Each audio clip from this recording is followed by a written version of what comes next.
profecía de Zacarías. Esto dice el Señor: Salta de gozo, Sión, alégrate, Jerusalén. Mira que viene tu rey justo y triunfador, pobre y montado en un borrico, en un pollino de asna. Suprimirá los carros de Efraín y los caballos de Jerusalén. Romperá el arco guerrero y proclamará la paz a los pueblos. Su dominio irá de mar a mar, desde el río hasta los extremos del país. Palabra de Dios. Bendeciré tu nombre por siempre, Dios mío, mi Rey. Bendeciré tu nombre por siempre, Dios mío, mi Rey. Te ensalzaré, Dios mío, mi Rey. Bendeciré tu nombre por siempre, jamás. Día tras día te bendeciré y alabaré tu nombre por siempre, jamás. Bendeciré tu nombre por siempre, Dios mío, mi Rey. El Señor es clemente y misericordioso, lento a la cólera y rico en piedad. El Señor es bueno con todos, es cariñoso con todas sus criaturas. Bendeciré tu nombre por siempre, Dios mío, mi Rey. Que todas tus criaturas te den gracias, Señor, que te bendigan tus fieles, que proclamen la gloria de tu reinado, que hablen de tus hazañas. Bendeciré tu nombre por siempre, Dios mío, mi Rey. El Señor es fiel a sus palabras, bondadoso en todas sus acciones. El Señor sostiene a los que van a caer, endereza a los que ya se doblan.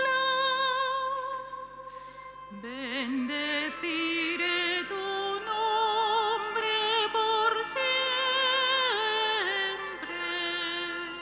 Dios mío, mi Rey.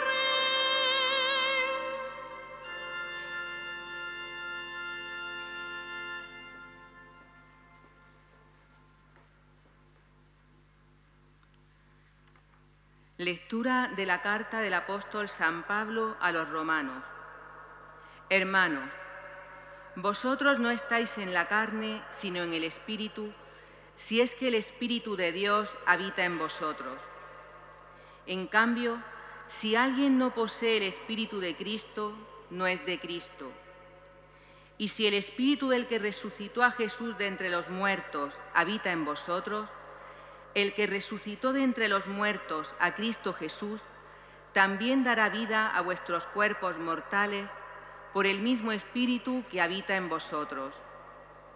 Así pues, hermanos, somos deudores, pero no de la carne para vivir según la carne.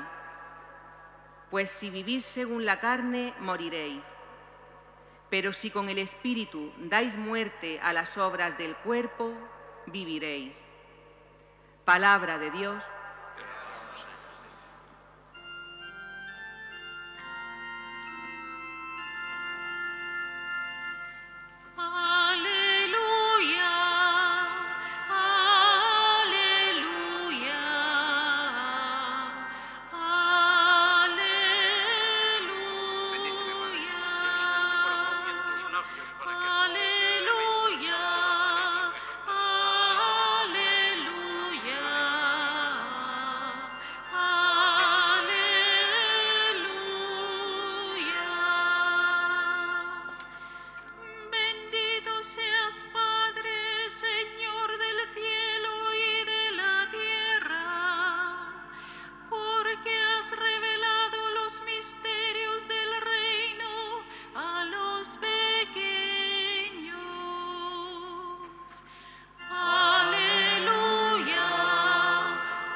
El Señor esté con vosotros. Del Santo Evangelio según San Mateo. Gloria a ti, Señor.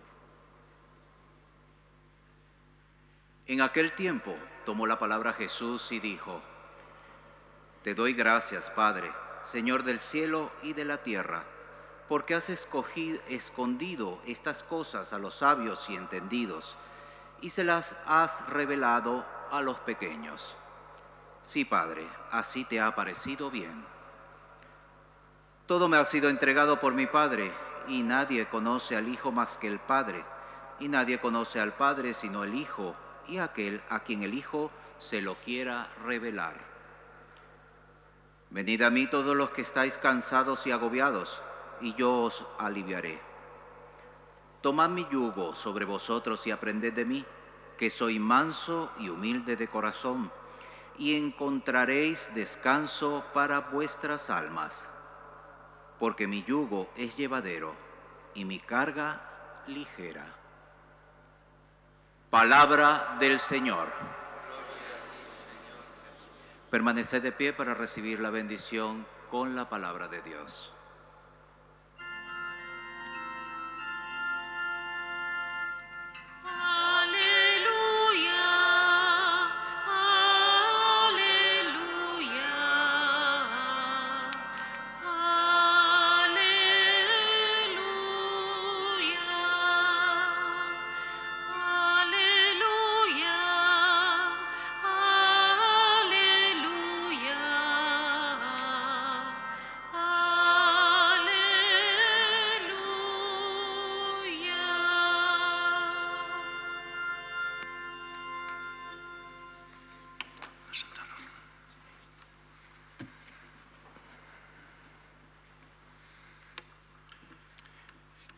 Queridos sacerdotes, concelebrantes y diácono, queridos hermanos y hermanas, acabamos de escuchar la palabra de Dios en este 14º domingo del tiempo ordinario.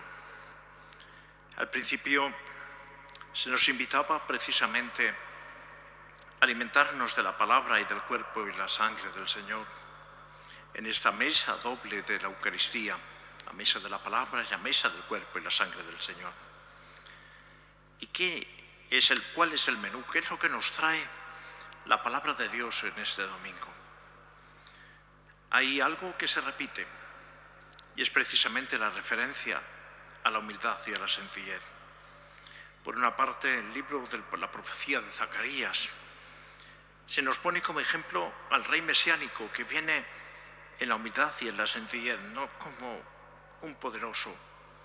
Y esto se cumple en Jesús, que precisamente entra en Jerusalén sobre un pollino, sobre un borrico.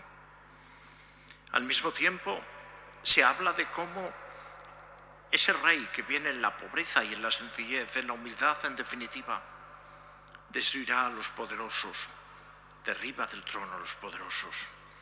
Y su dominio, nos ha dicho el profeta, va de mar a mar. Eso se cumple en Jesucristo. Precisamente la carta a los Filipenses, San Pablo, nos habla de la humildad de Cristo, de la humildad de Dios, de la kenosis, se dice teológicamente, del abajamiento de Dios. Siendo de condición divina, no hizo alarde de su categoría de Dios, al contrario, se despojó de su rango, nos dice San Pablo.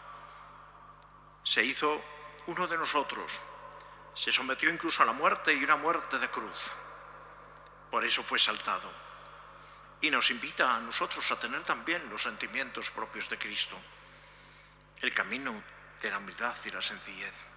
El camino opuesto a nuestros primeros padres que, queriendo ser como Dios, por la soberbia, origen de todo pecado, de toda división, de todo apartamiento de Dios y de los demás, de la fractura con nosotros mismos, la soberbia, cayeron nuestros primeros padres y nosotros con ellos en el pecado, en la ruina de la humanidad. En cambio, Cristo usa el camino opuesto y da así cumplimiento al viejo sueño de Adán y Eva de querer ser como Dios, pero lo hace por el camino del abajamiento, de la humildad de Dios que se hace uno de nosotros. Y vemos en el Evangelio cómo Jesús insiste en eso. En ese texto tan llamativo en los sinópticos se llama el coma joánico, porque parece que es un trozo del Evangelio, del estilo del Evangelio de San Juan, metido en el Evangelio de San Mateo, en el Evangelio de San Marcos. Te doy gracias, Padre, Señor del cielo y de la tierra, porque has ocultado estas cosas a los sabios y entendidos y se las has revelado a los sencillos. Y Jesús nos dice que nadie conoce al Hijo sino el Padre, nadie conoce al Padre sino el Hijo y aquel al quien el Hijo se lo quiera revelar. Y es precisamente en la sencillez y en la humildad como descubrimos el misterio de Dios, porque esa es la clave que ha utilizado Dios para mostrársenos. Es la clave de Belén, es la clave de la Encarnación, es la clave de Nazaret, es la clave de la cruz, es la clave contraria muchas veces a la pretensión de la lógica humana, de la exaltación, del poder, del dinero, de ponernos por encima de todo, del culto a uno mismo o del culto al hombre. En cambio, Dios tiene otra manera de llegar. Por eso esta enseñanza, que es la que verdaderamente nos da paz, venid a mí todos los que estáis cansados y agobiados, que yo os aliviaré, porque mi yugo es suave y mi carga ligera. Solo entendemos a Cristo si tenemos esta lógica. Por eso Jesús insiste una y otra vez en su enseñanza en el Evangelio. Ciertamente la humildad y la sencillez no es la virtud más importante, es la caridad. Es el distintivo de los cristianos. Es el mandamiento más importante, el amor a Dios y el amor al prójimo. Lo deja Jesús muy claro en el Evangelio ante esas preguntas de aquellos doctores de la ley. ¿Cuál es el mandamiento principal que tengo que hacer para salvarme? Pero si Jesús no pierde oportunidad para enseñar a sus discípulos y con ellos a nosotros el valor indispensable de la humildad y de la sencillez. Cuando llegan a casa y venían enfadados los propios apóstoles, y Jesús le pregunta: ¿de qué discutís por el camino? Y de ellos se callaron porque por el camino habían discutido quién era el más importante. Y Jesús coge un niño, lo pone delante de ellos y le dice: quien no se hace como un niño no entrará en el reino de los cielos. No significa que nos hagamos unos bobalicones, ni que nos instalemos en la edad del pavo, no se trata de eso. Se trata de que recuperemos la sencillez y la humildad. Y veréis cómo muchas cosas se arreglan en nuestra vida. Y esto lo vemos muy claro. Los últimos serán los primeros serán los últimos. Cuando vayas, no te pongas en los primeros lugares, sino ponte en el último, para que quien te invitó te diga: asciende arriba, sube arriba, porque quien se humilla será ensalzado y quien se ensalza será humillado. Son enseñanzas constantes del Evangelio. Pues ni por esa cogemos el tono. Y vamos al nuestro. ¿Y qué pasa? Que por el camino de la humildad que no es ser bobalicones, que no es poner la cabeza torcida, que no es hacer dejación de deberes que son derechos, o mejor dicho, de derechos que son deberes. No. Santa Teresa de Jesús decía que la humildad es la verdad. Es vernos como somos, ver nuestra condición de criaturas, pero al mismo tiempo hijos e hijas de Dios. Somos débiles, somos necesitados. No somos el centro del mundo, no somos el centro del universo. Tenemos que ponernos en nuestro sitio. Santa Teresa decía también, darnos cuenta lo muy nada que somos, lo muy mucho que es Dios. Y ante Dios somos poca cosa. Con una grandeza infinita, sí, la de ser sus hijos, pero somos poca cosa. Establecer la verdad de nuestra vida, de nuestra condición de criaturas. Y entonces la humildad nos llevará a la verdad sobre nosotros mismos. ¿Y qué es lo que se opone a la humildad? Que vuelvo a repetir, no es ser bobalicones, no es poner cara de gente que se saldan todas. No. La humildad es la verdad. ¿Pero qué se opone a ello? No una soberbia llamativa de gran dictador, no, sino esa soberbia sutil en nuestras relaciones, esa soberbia con respecto a Dios, con respecto a los demás y también con respecto a nosotros mismos. Esa soberbia con respecto a Dios que nos lleva a no reconocer que somos pecadores. Muchas veces vamos a confesar, mire usted, no tengo pecado. Mire usted, yo no he hecho nada malo. Y cuando nos falta esa conciencia de nuestra propia pequeñez, de nuestra propia debilidad, de no reconocer que nos equivocamos, que somos falibles, que tenemos defectos, nunca los arreglaremos. No caer en los escrúpulos, pero tampoco como si fuéramos los más santos que hubieran que hacernos a un lado en un altar y canonizarnos en vida. Humildad para con Dios, porque solo así reconoceremos nuestras faltas, nuestros pecados. Meteremos en nuestra vida ese examen diligente, que es muy bueno hacerlo cada día, el examen de conciencia, para ver qué ha ido mal y pedirle perdón al Señor, para ver qué ha ido bien y darle gracias al Señor que ha puesto esos dones en nosotros y los hemos puesto al servicio de los demás. Y humildad, por tanto, ante Dios en la oración. Y Jesús pone el ejemplo. El fariseo y el publicano. El fariseo se lanza allí faroles ante Dios. Oh Dios, te doy gracias porque no soy como los demás hombres injustos y pecadores, ni como ese publicano. Ayuno 2 veces por semana y pago el diezmo de todo cuanto poseo. Se empieza a poner medallas ante Dios. Y en cambio el otro, el publicano, ni se atrevía a levantar los ojos y decía, apiádate de mí que soy un pecador. Y Jesús dice, este bajó a su casa justificado y no aquel. O la limosna de la pobre viuda que echa de lo poco que tiene. La medida de Dios, queridos hermanos, es muy distinta a la nuestra. Humildad con Dios en nuestra oración. Humildad con los demás. Cuántas relaciones familiares rotas, cuántas amistades rotas, con esa falta de humildad, que es esa soberbia sutil de preferir la excelencia a la del prójimo, la propia, de sentirnos agraviados por palabras que en sí nada significan, de ser susceptibles ante cualquier cosa y creemos que todos son agravios y somos el centro del mundo.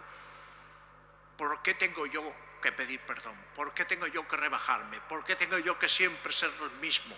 ¿Por qué tengo yo? ¿Qué ocurre? Que muchas veces las relaciones familiares se enfrían porque nadie cede, porque nadie pide perdón, porque nadie reconoce que se ha equivocado. Humildad y sencillez con los demás, poniéndose en último lugar. Los últimos serán los primeros. Y preferir a esa situación que es la nuestra. Y humildad con nosotros mismos. Ser sinceros con nosotros mismos. Humildad con nosotros mismos. Y hay 2 defectos contra la humildad. La soberbia, que es el orgullo del complejo de superioridad, de creer que los demás, que a nosotros nos ha tocado todos los dones y los demás ni la pedrea. O el complejo de inferioridad, que pensamos que Dios con nosotros ha olvidado. Y vivimos angustiados y vivimos depresivos. No, ni una cosa ni otra. Tenemos cosas buenas y darle gracias a Dios y ponernos al servicio de los demás, y hay que reconocerlas. Y variadas, para pensar la riqueza de Dios con nosotros. Y tenemos también defectos. Es que nosotros nos hemos librado del pecado original y de los defectos. Esto es, como veis, saber descifrar la humildad, la sencillez en nuestra vida. No se trata de hacer cosas raras. Vamos a pedirle ayuda a la Virgen. Ella nos dice que Dios derriba el trono a los poderosos y enaltece a los humildes. Y nos dice en el Magnífica que Dios ha hecho obras grandes en ella porque miró su humildad. Pues vamos, como dice el refrán, quien a los suyos parece, honra merece. Que imitemos en esto a la Virgen y veréis cómo nos irán mejor las cosas con Dios, con los demás y con nosotros mismos. Así sea.